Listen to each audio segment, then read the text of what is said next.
Hello friends, मैं अंबिका कुमारी स्वागत करती हूँ आपके अपने चैनल पे।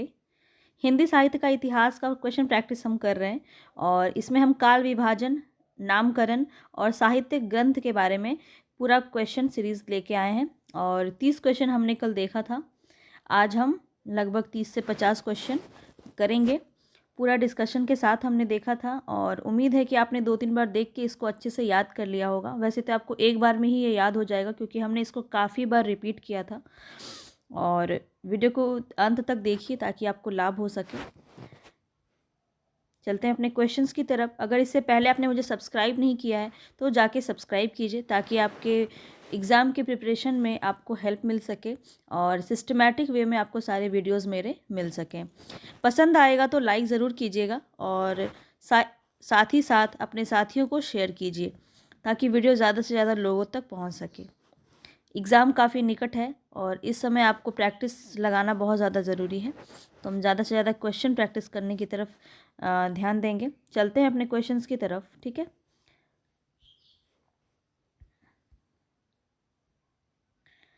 हमने इसके बारे में देखा था कल। इतिहास ग्रंथ कौन सा किशोरीलाल गुप्त ने, एक मिनट में पेन का कलर चेंज कर लेती हूँ। कौन से थे हिंदी साहित्य का प्रथम इतिहास जिन्होंने लिखा है, अनुवाद किया था। तो इसके बारे में कल भी हमने बहुत ही अच्छे से जिक्र किया था कि जो the modern vernacular literature of northern Hindustan है, जो किसका है, तो जॉर्ज ग्रियर्सन का है। पहली बार इन्होंने काल क्रमानुसार जो है अच्छे से इसका विभाजन किया है। तो हिंदी साहित्य का प्रथम इतिहास ये जो है आपका, इसके नाम से जो है इन्होंने क्या किया है, अनुवाद किया है। किसने किया है? किशोरीलाल गुप्त ने। काफ़ी बार ये क्वेश्चन आपका पूछा जाता है और ऑप्शन डी यहाँ पे आपका सही हो जाएगा, the modern vernacular literature of northern Hindustan. ठीक है, देख लीजिए यहाँ पे जॉर्ज ग्रियर्सन द्वारा लिखित इतिहास ग्रंथ the modern vernacular of literature of northern Hindustan 1888 में। किशोरीलाल गुप्त ने हिंदी साहित्य का प्रथम इतिहास नाम से 1957 में इसको अनुवाद किया था। अगर हम बात करें गारसादा तौसी, जिन्होंने पहली बार फ्रेंच में हिंदी साहित्य लिखा था, तो इनका नाम, ग्रंथ का नाम इस्तलार ला लिटरेतुर एंदोई ए हिंदुस्तानी। ये 2 भाग में प्रकाशित थी। हमने कई बार इस पर को चर्चा कर लिया है, 1839 में और 1847 में। और इसको अनुवाद किसने किया है, तो लक्ष्मी सागर वारसेन ने हिंदुई भारत का इतिहास नाम से 1952 में अनुवाद किया है। दोनों ही अनुवाद हमने देख लिया है। इनका जो है स्केच ऑफ हिंदी लिटरेचर 1917 में यह लेखक पादरी एडविन ग्रिप्स का है और हिस्ट्री ऑफ हिंदी लिटरेचर नाम से 1920 में FEK का है। इसमें चारों ही आपको जो दिया हुआ है ऑप्शन, उसको डिक्लेयर किया गया है। चलते हैं आगे। नेक्स्ट क्वेश्चन है हमारा, आचार्य रामचंद्र शुक्ल ने रीतिकाल का समय क्या माना है। बहुत ही ज़्यादा इंपॉर्टेंट है। देखिए, आपका क्वेश्चन यहाँ पे विक्रमी संवत में भी पूछा जा सकता है और ईस्वी में भी पूछा जा सकता है। कोई एक आपको याद करना है। देखिए, विक्रमी संवत का करना ज़्यादा आसान है क्योंकि यहाँ पे आप जो है जानते हैं 1700 से 1900 विक्रमी संवत जो है इन्होंने माना है। कई बार ईस्वी में पूछ लिया जाता है, तो बस कुछ नहीं करना है, आपको 57 माइनस कर देना है और आपका आंसर आ जाएगा। ठीक है, विक्रमी संवत आगे होता है, ईस्वी आपका पीछे होता है, आप भी जानते होंगे। तो 57 माइनस कर देंगे तो आपका ईस्वी में आंसर आ जाएगा। तो कोई एक आप याद कर लीजिए। और इन्होंने पूरी जो मानी है वो हम देख लेते हैं। वीर गाथा काल और आदि काल, ये 2 नाम दिया है। वीर गाथा काल नाम दिया है आचार्य रामचंद्र शुक्ल ने। क्या समय माना है, तो 1050 से 1375। भक्ति काल की बात की जाए तो पूर्व मध्यकाल इन्होंने ही माना है और ये कब किया था इन्होंने, 1375 से 1700 विक्रमी संवत माना है। और उत्तर मध्यकाल मतलब रीतिकाल, ये भी हमने काफ़ी बार डिस्कस किया है कल। तो 1700 से 1900 विक्रमी संवत इसने रीतिकाल को माना है। और गद्य काल की बात करें तो 1900 से 1984 विक्रमी संवत इन्होंने माना है। चलते हैं नेक्स्ट क्वेश्चन की तरफ। नेक्स्ट क्वेश्चन है, निम्नलिखित में से किसने हिंदी साहित्य का इतिहास नहीं लिखा। यहाँ नहीं लिखने की बात की जा रही है, ठीक है, तो कंफ्यूज नहीं होंगे। बहुत ही इंपॉर्टेंट फैक्ट मैं आपको आज बता रही हूँ। हिंदी साहित्य का इतिहास देखिए राम कुमार वर्मा ने भी लिखा है, हजारी प्रसाद द्विवेदी ने भी लिखा है, लक्ष्मी सागर वार्ष्णेय ने भी अनुवाद किया था हिंदी ग्रंथ का, लेकिन डॉक्टर नगेंद्र ने नहीं लिखा है। तो यहाँ पे आपका right option option number C हो जाएगा। देखिए बहुत लोगों को लग रहा होगा कि डॉक्टर नगेंद्र का ही बुक है हिंदी साहित्य का इतिहास, हिंदी साहित्य का इतिहास, ठीक है, हिंदी साहित्य का इतिहास, लेकिन ये जो है इन्होंने संपादन किया है इसका, ठीक है, ये बात आप ध्यान रखेंगे। इन्होंने क्या किया है, संपादन किया है, और ये संपादक थे इस बुक के, इन्होंने रचना नहीं किया था। इन्होंने जितने भी लोगों ने हिंदी साहित्य का इतिहास लिखा था उसका एक तरह से देखा जाए तो मूल रूप को इन्होंने अपनी पुस्तक, अपने बुक में संपादन किया इन्होंने, पुस्तक इन्होंने नहीं लिखी थी। तो बिल्कुल भी कंफ्यूज नहीं होंगे, क्योंकि डॉक्टर नगेंद्र की बुक काफ़ी फेमस है, लोग इसको प्रेफर करते हैं पढ़ना, क्योंकि इसमें क्या है, हर जगह, जैसे शुक्ल ने क्या बोला वो भी उसमें मेंशन है, राम कुमार ने वर्मा ने क्या बोला, आधुनिक भारत को लेके जो भी रचनाएं हुई, जो भी ग्रंथ लिखे गए, उसमें जो जो समाकलन किया गया है वो सब एक जगह संग्रहित करने का काम किसने किया है, नगेंद्र ने किया है। तो इतनी सी बात आपको ध्यान रखनी है। आगे चलते हैं नेक्स्ट क्वेश्चन पे। देख लीजिए किसने कौन कौन सा लिखा था, एक बार हम इसको देख लेते हैं। डॉक्टर नगेंद्र ने, अब आपको साफ दिखेगा, डॉक्टर नगेंद्र ने इसका इतिहास नहीं लिखा था। हिंदी साहित्य इतिहास का ग्रंथ जो है इसका संपादक थे वो, ठीक है, इतनी बात आप ध्यान रखेंगे। डॉक्टर राम कुमार वर्मा ने कौन सा लिखा था, तो हिंदी साहित्य का आलोचनात्मक इतिहास, काफ़ी बार पूछा जाता है, ध्यान रखेंगे। हजारी प्रसाद द्विवेदी ने 3 बुक लिखा था, हमने कल बहुत अच्छे से देखा था इसे, ठीक है, हिंदी साहित्य की भूमिका, हिंदी साहित्य उद्भव और विकास, और एक हिंदी साहित्य का आदिकाल, ये तीनों ही रचना इनकी है। और लक्ष्मी वार्ष्णेय ने गासद तौसी की रचना को अनुवाद किया था हिंदुई साहित्य का इतिहास नाम से 1952 में। चलते हैं आगे। नेक्स्ट क्वेश्चन है, किस इतिहास लेखक ने अपने इतिहास ग्रंथ में लगभग 500 कवियों का विवरण दिया है। तो कल ही हमने देखा था, कौन सा राइट ऑप्शन हो जाएगा, ऑप्शन ए मिश्रबंधु। मिश्रबंधु विनोद में क्या 5000 मतलब 4551 कवियों का विवरण दिया था, लगभग 5000। तो इस तरह से क्वेश्चन आपका ये पूछा जाता है, इसमें आप देख लीजिए। और इसका एक इम्पॉर्टेंट क्वेश्चन ये भी पूछा जाता है कि कौन से 3 भाई थे, 3 भाई का नाम पूछ लिया जाता है, तो ये भी आप ध्यान रखेंगे। इनकी 3 बंधु थे, 3 भाई थे, इसलिए इन्हें मिश्र बंधु कहते हैं। तो 3 भाई कौन कौन थे, गणेश बिहारी, श्याम बिहारी, सुखदेव बिहारी। बार बार इसको हम रिपीट कर रहे हैं ताकि आपको याद हो जाए। और इन्होंने 4 भागों में मिश्र बंधु विनोद की रचना की थी।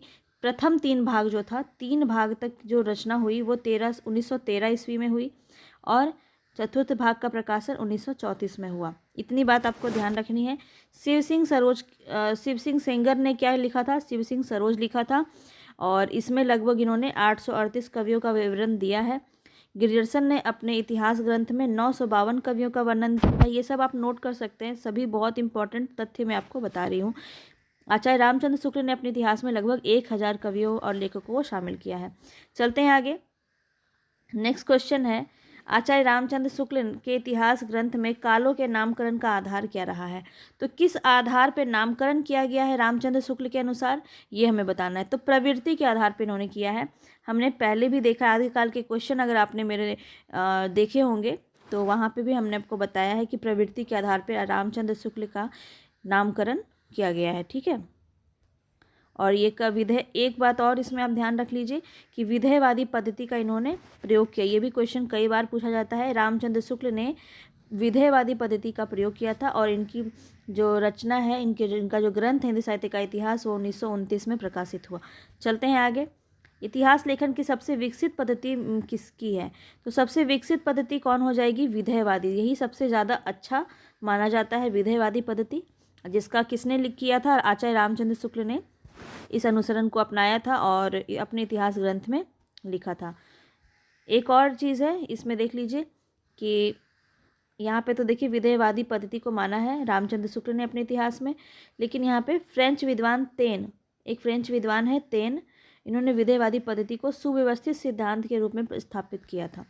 चलते हैं आगे। हिंदी साहित्य का इतिहास दर्शन नामक ग्रंथ के लेखक कौन है?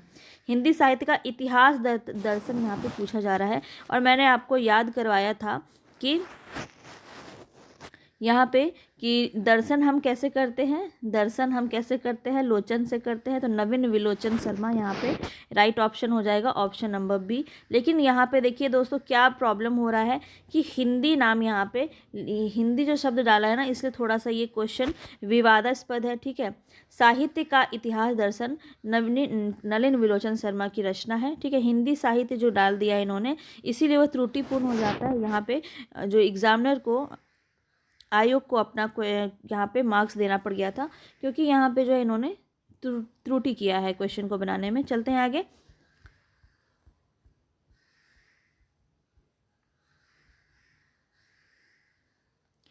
हिंदी साहित्य की भूमिका के लेखक कौन है? हिंदी साहित्य की भूमिका के लेखक कौन है?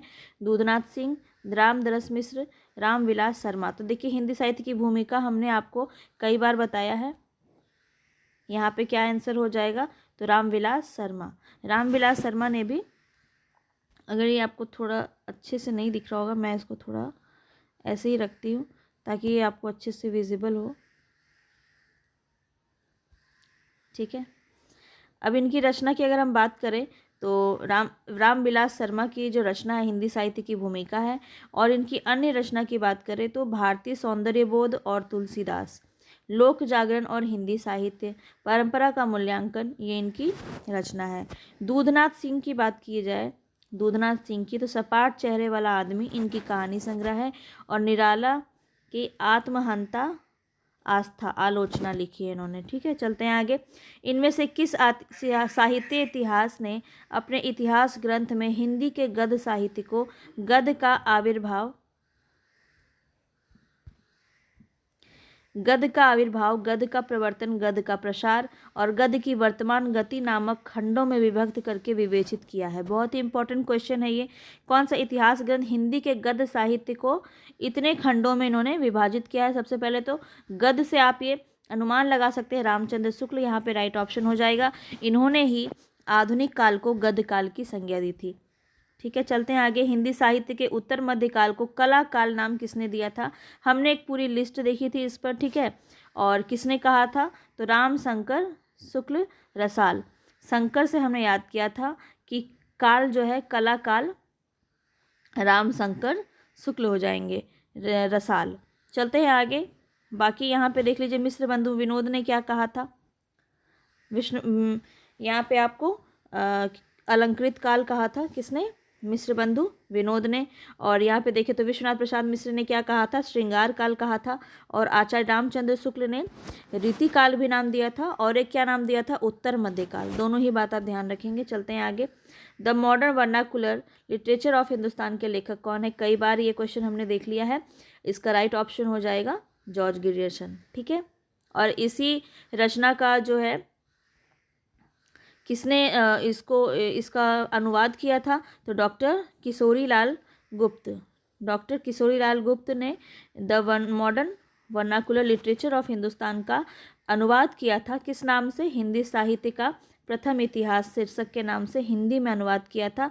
ठीक है, इतनी बात आपको ध्यान रखनी है 1957 में। चलते हैं आगे नेक्स्ट क्वेश्चन पे। हिंदी साहित्य के इतिहास लेखन की परंपरा का सूत्रपात किया था, किसने किया था? तो सूत्रपात की अगर बात की जाए कि पहला प्रथम प्रयास किसने किया था, तो गारसादा तौसी राइट आंसर हो जाएंगे। किस भाषा में किया था? तो फ्रेंच भाषा में किया था। ठीक है,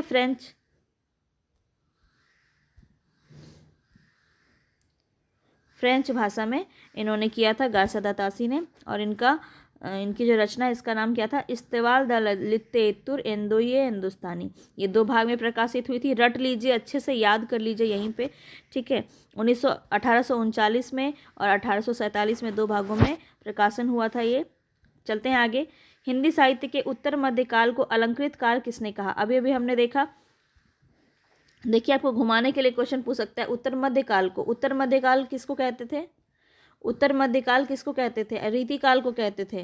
तो रीतिकाल को अलंकृत काल की संज्ञा किसने दी थी? मिश्र बंधु विनोद ने दी थी। ये हमने अभी भी देखा है। चलते हैं आगे। हिंदी साहित्य का आरंभ 663 ईस्वी से मानने वाले इतिहासकार का नाम बताना है।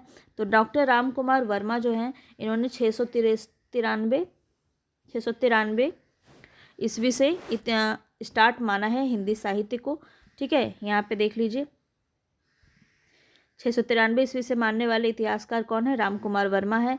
और इन्होंने 693 से 1693 ईस्वी तक हिंदी साहित्य की अवधि मानी है, अर्थात संधि काल से लेकर भक्ति काल तक की अवधि को ही इन्होंने लिया है।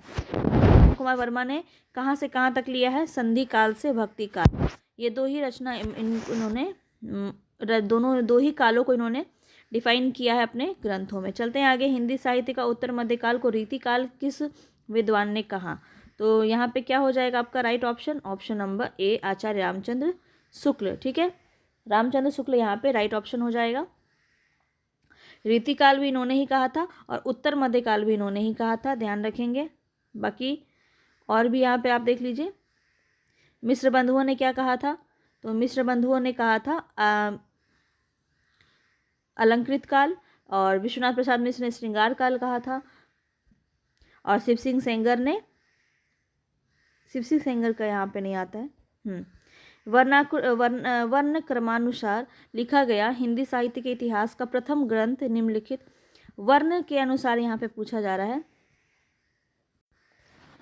तो हमने पहले भी इसके बारे में जिक्र किया था। तो वर्ण क्रमानुसार जो लिखा है इन्होंने, काल क्रमानुसार नहीं लिखा है, वर्ण के अनुसार, यानी कि पहले ए से जितने भी लेखक आते हैं उनके बारे में, फिर बी से जो जितने लेखक आते हैं उनके बारे में, फिर सी से जितने आते हैं इस तरह से उन्होंने लिखा है। तो किसने लिखा है? इस्तिवा दलेतुर एंदई हिंदुस्तानी, ये रचना किसकी है? तो सभी जानते हैं गारसा द तासी की रचना है, गारसा द तासी की रचना है। ठीक है, और ये फ्रेंच भाषा में इन्होंने लिखी है। पहला इन्होंने प्रयास किया था, प्रथम ग्रंथ के रूप में हम मानते हैं इसको। अगर काल क्रमानुसार पूछा जाए पहली बार प्रयोग किसने किया, तो जॉर्ज ग्रियर्सन आ जाते हैं। चलते हैं आगे।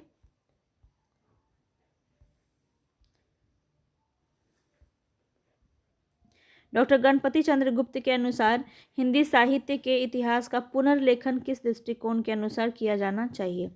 अब यहाँ पे पूछा जा रहा है कि गणपति चंद्र गुप्त के अनुसार हिंदी साहित्य के इतिहास का पुनर्लेखन किस दृष्टिकोण से किया जाना चाहिए?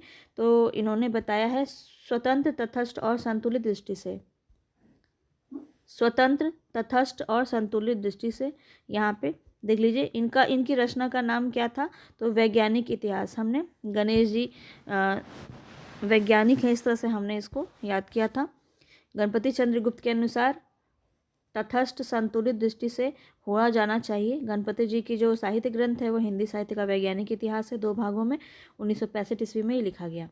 आगे चलते हैं। आचार्य रामचंद्र शुक्ल की ऐतिहासिक दृष्टि कैसी है? तो यहाँ पे हम देख लेते हैं। हिंदी कविता संबंधी ज्ञान को संकलित करती है? नहीं, यहाँ पे सिर्फ कविता की बात। युग की परिस्थितियों को प्रमुखता देती है? बिल्कुल। परंपरा का महत्व प्रतिष्ठित करती है? नहीं। आर्थिक परिस्थितियों के संदर्भ में साहित्य का विकास प्रक्रिया को स्पष्ट करती है? भी नहीं होगा। तो ऑप्शन बी यहाँ पे आपका सही हो जाएगा। युग की परिस्थितियों को प्रमुखता इन्होंने दिया, प्रवृत्ति के आधार पर इन्होंने रचनाएं की हैं, और इनका रचना है हिंदी साहित्य का इतिहास 1929 में। ध्यान रखेंगे। ऐतिहासिक कालक्रम के अनुसार निम्नलिखित में से कौन सा नामकरण गलत है? तो यहाँ पे हमने बहुत सारा नाम देखा है, तो यहाँ देख सकते हैं।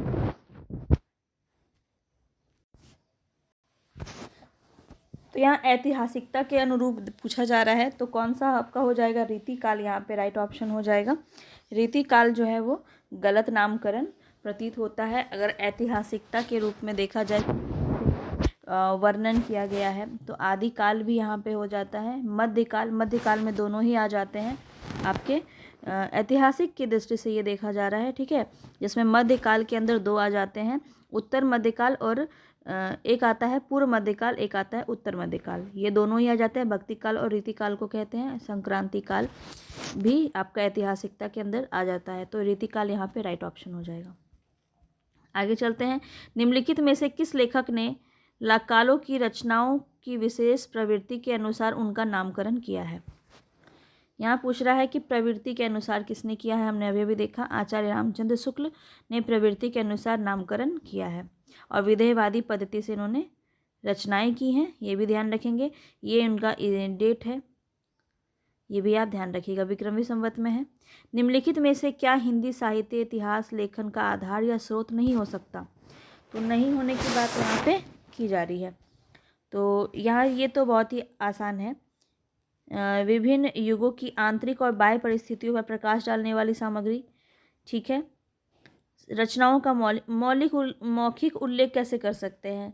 रचनाओं को तो लिखना पड़ेगा ना, मौखिक उल्लेख तो इसका नहीं कर सकते हैं। तो बी ऑप्शन तो देखते ही गलत लग रहा है।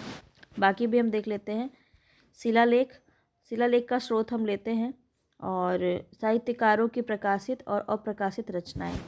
तो तथाकथित बातों पर भी हम ज्ञान अर्जन करके अपने रचनाओं में डालते हैं, तो ये भी एक सोर्स की तरह काम करता है, लेकिन मौखिक उल्लेख हमारा यहाँ पे गलत हो जाएगा। चलते हैं आगे। निम्नलिखित में से कौन सी पुस्तक आचार्य हजारी प्रसाद द्विवेदी की नहीं है? तो हजारी प्रसाद द्विवेदी की 3 पुस्तक को हमने देखा था। तो हिंदी साहित्य का उद्भव और विकास, हिंदी साहित्य की आलोचना, हिंदी साहित्य की भूमिका, हिंदी साहित्य का आदिकाल। तो हमने देखा था कि आपका हिंदी साहित्य का उद्भव और विकास भी हो जाएगा, हिंदी साहित्य की भूमिका भी हो जाएगा, और हिंदी साहित्य का आदिकाल भी हो जाएगा। अब तक आपको हजारी प्रसाद द्विवेदी की ये तीनों बुक याद हो गई होगी। ऑप्शन बी यहाँ पे हमारा राइट हो जाएगा। ऑप्शन बी यहाँ पे हमारा राइट हो जाएगा, हिंदी साहित्य की आलोचना। ठीक है, हिंदी साहित्य की आलोचना किसकी है? तो हजारी प्रसाद द्विवेदी की नहीं है। आगे देख लीजिए, इसका ईस्वी आप ध्यान में रखेंगे। चलते हैं आगे। आचार्य रामचंद्र शुक्ल के अनुसार आदिकाल का समय कब से माना गया है? तो कब से माना गया है? 1050 से 1375। 1050 से 1375 कहाँ है आपका? ऑप्शन सी में। चलते हैं आगे, ये आप डेट को ध्यान में रख सकते हैं। इस्तवार दलितेतुर एंदो हिंदुस्तानी नामक ग्रंथ किस भाषा में लिखी गई है? बार बार मैंने आपको बताया है, फ्रेंच भाषा में लिखी गई है, तो ध्यान रखेंगे इसको। चलते हैं आगे। यहाँ पे आपको सुमेलित करना है, बहुत ही इंपॉर्टेंट क्वेश्चन है। तो सिद्ध सामंत काल किसने कहा था?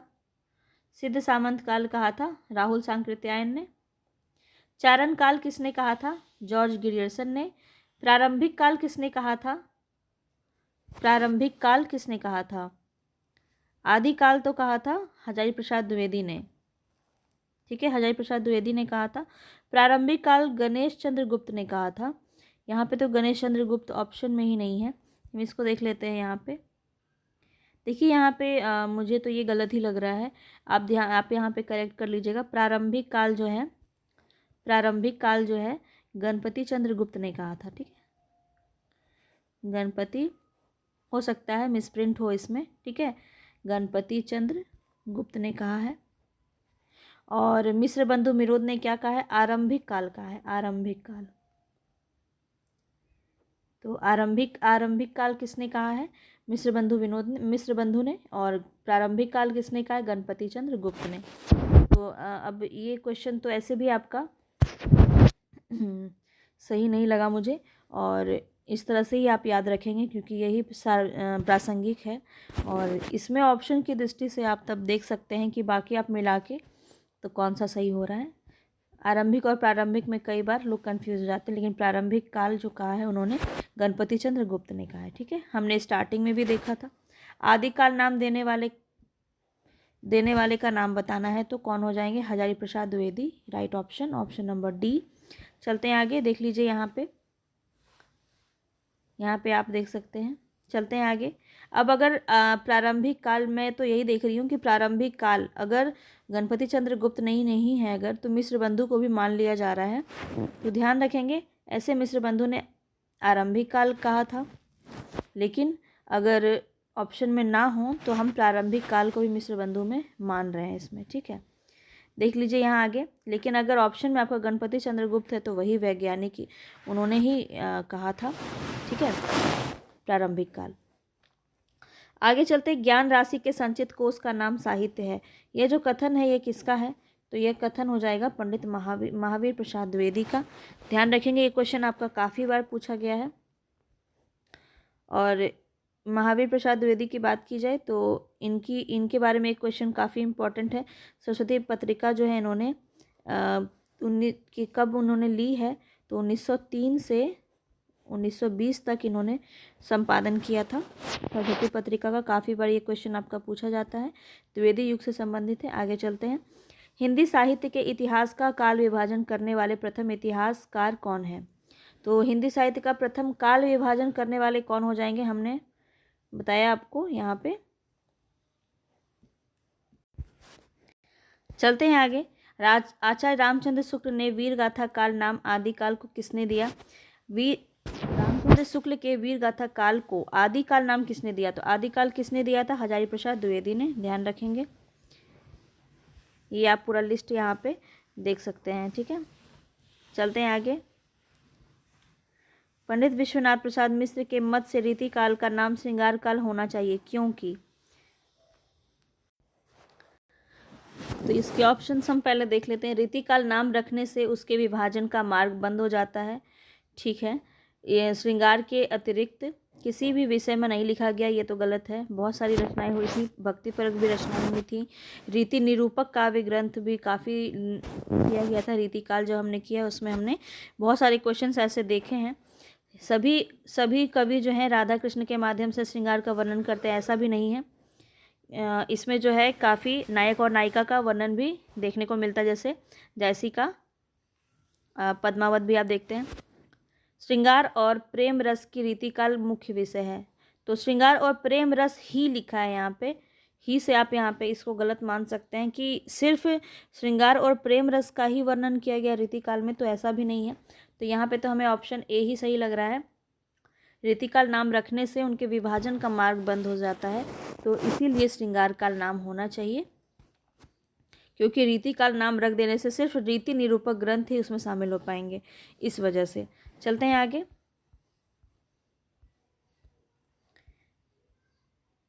हिंदी साहित्य 20वीं शताब्दी, यह रचना किसकी है? तो ये रचना किसकी है, हमने इसको कई बार देख लिया है। किसकी रचना हो जाएगी? नंद दुलारे वाजपेयी की रचना हो जाएगी। ऑप्शन बी यहाँ पे आपका राइट ऑप्शन है। हिंदी साहित्य 20वीं शताब्दी के रचयिता नंद दुलारे वाजपेयी हैं। इनकी अन्य रचनाएं अगर हम देखें तो कौन कौन हो जाएगा? जयशंकर प्रसाद इनकी रचना है, रचना का नाम है, कंफ्यूज नहीं होंगे। नंद दुलारे वाजपेयी की रचना का नाम है जयशंकर प्रसाद। आधुनिक साहित्य प्रेमचंद्र, महाकवि सूरदास, महाकवि निराला, नई कविता कवि सुमित्रा नंदन पंत। इन्होंने कवि के नाम पे बहुत सारी रचनाएं इन्होंने की है। रस सिद्धांत, नया साहित्य, नए प्रश्न, ये क्वेश्चन आपका कई बार पूछा गया है। नया साहित्य, नए प्रश्न, ध्यान रखेंगे, नंद दुलारे वाजपेयी की रचना है। रीति और शैली आदि रचना इन्हीं की है।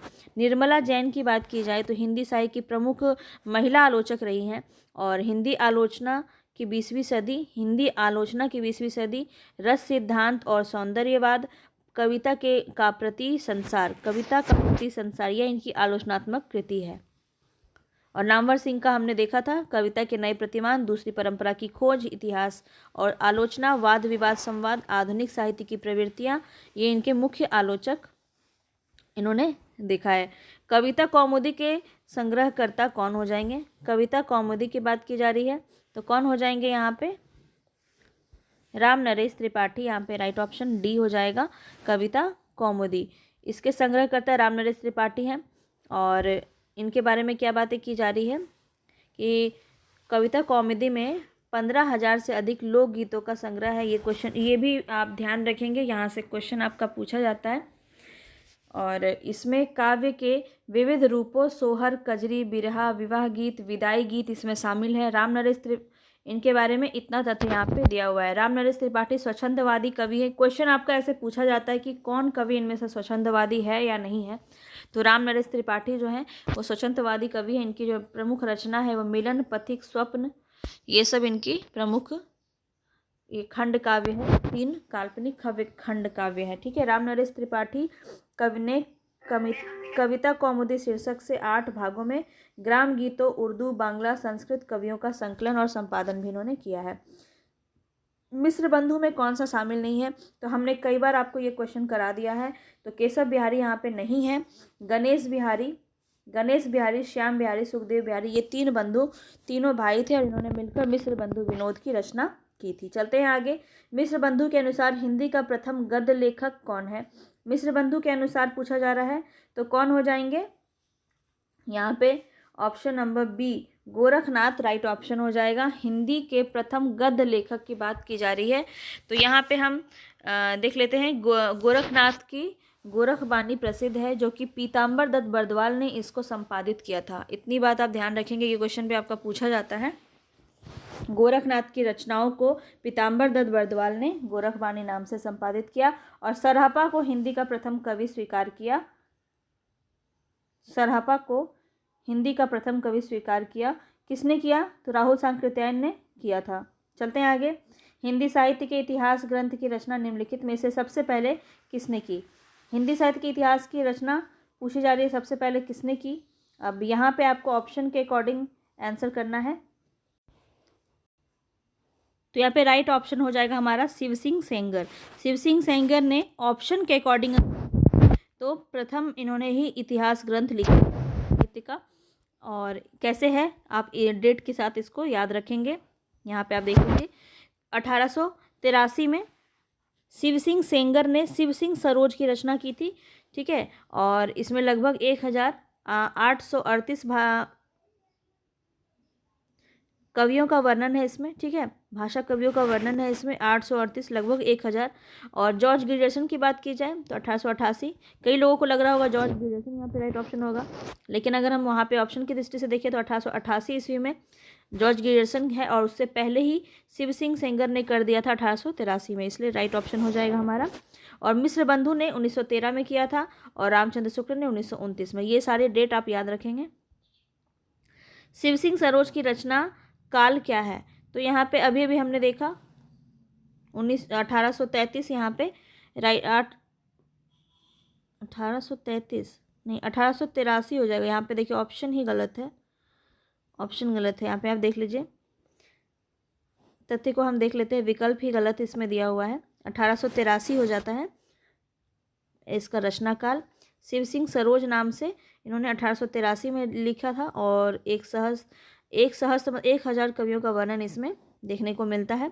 और देखिए यहाँ पे लिखा भी है कि प्रश्न में विकल्प त्रुटिपूर्ण है। शिव सिंह सरोज की रचना 1883 में हुई थी, 33 में नहीं हुई थी, ठीक है।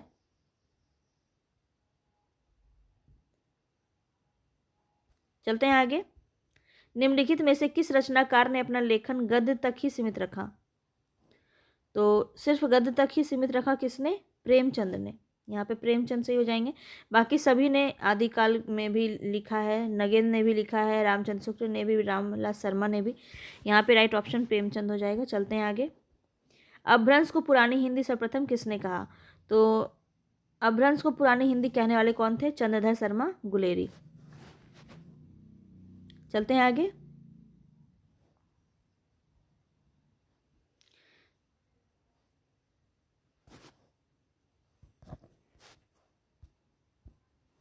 जैसे पुराना चावल ही बड़े आदमी के खाने योग्य समझा जाता है, वैसे ही अपने समय में कुछ पुरानी पड़ी हुई परंपरा के गौरव से युक्त भाषा ही पुस्तक रचने वाले के व्यवहार योग्य समझी जाती है। यह जो कथन है हिंदी साहित्य का इतिहास में दिया हुआ है प्रकरण में रामचंद्र शुक्ल का, तो किस प्रकरण में दिया गया है वो यहाँ पे क्वेश्चन आपका पूछा जा रहा है। तो प्रकरण 4 में आपका ये बात कहा गया है, ठीक है। चलते हैं आगे। आचार्य रामचंद्र शुक्ल ने वीर गाथा काल की समय सीमा क्या मानी है? तो देखिए यहाँ पे आपको जो है ईस्वी में क्वेश्चन पूछ लिया गया है, ठीक है। तो यहाँ ऑप्शन की दृष्टि से अगर हम देखें तो ऑप्शन सी हमारा यहाँ पे सही हो जाएगा। 1000 ईस्वी से 1350। देखिए विक्रमी संवत में हमने देखा था कि 1050 से 1375, तो इसमें 57 घटा देंगे तो लगभग यहाँ पे 993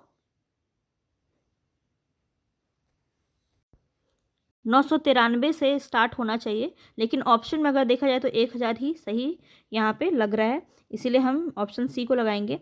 देख लेते हैं इसका एक्सप्लेनेशन। आचार्य रामचंद्र शुक्ल ने वीरगाथा काल की सीमा जो है समय सीमा क्या मानी? 1000 से 1350।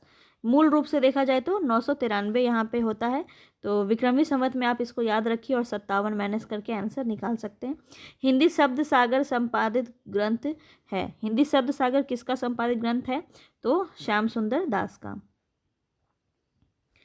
ये मैं आपको पढ़ देती हूँ अगर आपको ये विजिबल नहीं हो रहा है तो। कहीं प्रॉब्लम है थोड़ा।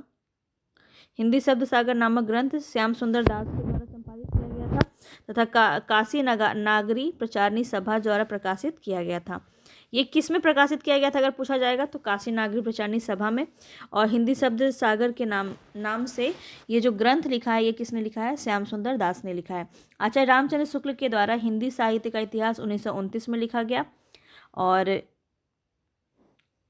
हिंदी वैज्ञानिक कोश पृथ्वीराज रासो, छत्र प्रकाश, इंद्रावती, ये सब आपका उसी समय की रचना है। हिंदी साहित्य की भूमिका के लेखक कौन हो जाएंगे? तो हमने कई बार ये क्वेश्चन देख लिया है। यहाँ पे राइट ऑप्शन हो जाएगा हजारी प्रसाद द्विवेदी। चलते हैं नेक्स्ट क्वेश्चन पे। नेक्स्ट क्वेश्चन है इस्तिवार द लतेतुर इंडो हिंदुस्तानी की रचना की किसने की? गारसादा तौसी ने की। गारसादा तौसी ने की। ऑप्शन सी यहाँ पे राइट ऑप्शन हो जाएगा। ग्रियर्सन कृत modern vernacular literature of northern Hindustan का हिंदी में अनुवाद किसने किया? तो हमने कई बार इसको देख लिया है किसने किया है। ऑप्शन ए यहाँ पे हमारा सही हो जाएगा, डॉक्टर किशोरीलाल गुप्त ने। ठीक है, किशोरीलाल गुप्त ने इसका किस नाम से किया था? हिंदी साहित्य का प्रथम इतिहास नाम से रचना अनुवाद किया था। चलते हैं आगे। आंग्ल भाषा में लिखा गया हिंदी साहित्य का इतिहास स्केच ऑफ हिंदी लिटरेचर के लेखक कौन है? तो कौन हो जाएंगे यहाँ पे? पादरी एडविन ग्रीव्स। पादरी एडविन ग्रीव्स यहाँ पे राइट ऑप्शन हो जाएगा। द हिस्ट्री, इनकी एक और रचना नहीं, इनकी रचना नहीं है, 1917 में इन्होंने लिखी थी। ठीक है, स्केच ऑफ हिंदी लिटरेचर, पादरी एडविन ग्रीव्स। चलते हैं आगे। साहित्य जनता की चित्रवृत्ति का संचित प्रतिबिंब है, यह पंक्ति किसकी है? तो ये बहुत ही फेमस क्वेश्चन है और कई बार परीक्षाओं में पूछा गया है। तो ये राइट ऑप्शन हो जाएगा यहाँ पे रामचंद्र शुक्ल। ठीक है, ऑप्शन सी यहाँ पे राइट ऑप्शन हो जाएगा। देखिए, इस विषय में आपका कुछ लोगों ने जो पंक्ति कही है वो यहाँ पे मैं आपको दिखा रही हूँ, इससे क्वेश्चन आपका बनता है, तो ध्यान रखेंगे। जनता की चित्रवृत्ति की बात की जाए तो रामचंद्र शुक्ल।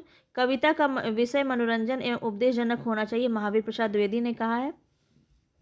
ठीक है, और काव्य संसार के प्रति कवि भाव प्रधान मानसिक प्रतिक्रियाओं की कल्पना के ढांचे से ढली हुई प्रेम रूपा प्रभावोत्पादक अभिव्यक्ति है, यह जो है गुलाब राय ने कहा है। और सबसे उत्तम कहानी वह होती जिसका आधार किसी मनोवैज्ञानिक सत्य पर आधारित हो, यह प्रेमचंद ने कहा है। तो ये कथन भी ध्यान में रखेंगे, इससे भी क्वेश्चन आपका पूछा जाता है। हिंदी साहित्य के इतिहास को व्यवस्थित रूप देने का श्रेय किसको जाता है? तो यहाँ पे राइट ऑप्शन हो जाएगा, व्यवस्थित रूप से पहली बार जो है आचार्य रामचंद्र शुक्ल का नाम लिया जाता है। चलते हैं आगे। 1929 में इनकी रचना इन्होंने की थी। आगे देख लेते हैं, भक्ति काल का पूर्व मध्यकाल किस आचार्य ने नाम दिया था? तो हमने यहाँ पे कई बार देखा है, इसके सीधा हम लोग ऑप्शन पे आते हैं। पूर्व मध्यकाल आचार्य, अच्छा, भक्ति काल को नाम किसने दिया था? शुक्ल ने दिया है। यहाँ पे तो मुझे सारे ही ऑप्शन गलत लग रहे हैं, देख लेते हैं। यहाँ पे हजारी प्रसाद द्विवेदी ने हिंदी साहित्य के भक्ति काल को पूर्व मध्यकाल या रीति काल को उत्तर मध्यकाल नाम दिया है। उनके अनुसार किया गया काल विभाजन इस प्रकार है। देखिए, आप मत ले रखिए इसको, ठीक है, इसे मैं पहले देख लूँगी तभी मैं आपको बताऊँगी। मुझे नहीं लगता कि यहाँ पे राइट ऑप्शन डी होना चाहिए। चलते हैं आगे। मिश्र बंधु ने परिवर्तन काल की समय सीमा क्या निर्धारित की है? तो मिश्र बंधु के अनुसार परिवर्तन काल नाम दिया गया, ये भी ध्यान रखेंगे। और यहाँ पे राइट ऑप्शन हो जाएगा 1890 विक्रमी संवत से 1925 विक्रमी संवत। आगे बढ़ते हैं, ये आप पूरा लिस्ट यहाँ पे देख सकते हैं। क्या नाम दिया था इन्होंने, देख लीजिए। मिश्र बंधु विनोद ने प्रारंभिक काल, पूर्व प्रारंभिक काल, उत्तर प्रारंभिक काल, मध्य काल को भी दो भाग में बांट दिया इन्होंने, पूर्व माध्यमिक काल, प्रौढ़ माध्यमिक काल। फिर अलंकृत काल देखिए इन्होंने कहा है, मिश्र बंधु ने परिवर्तन काल कहा है, वर्तमान काल कहा है। इस तरह से पांच भागों में इन्होंने विभाजित किया है। आज का अंतिम क्वेश्चन है हमारा, हिंदी कोविद रत्नमाला के लेखक कौन है? हिंदी कोविद रत्नमाला के लेखक कौन हो जाएंगे? तो श्याम सुंदर दास यहाँ पे राइट ऑप्शन हो जाएगा। तो कैसा लगा आपको पूरा क्वेश्चन? कुछ जो त्रुटियां हैं उसको भी हम आगे देखेंगे, ठीक है। और प्रैक्टिस इसी तरह करते रहिए ताकि आपके क्वेश्चन प्रैक्टिस से आपके जो प्रश्न हैं वो आपको याद हो जाएं। मिलते हैं आपको नेक्स्ट टॉपिक पे, तब तक के लिए धन्यवाद।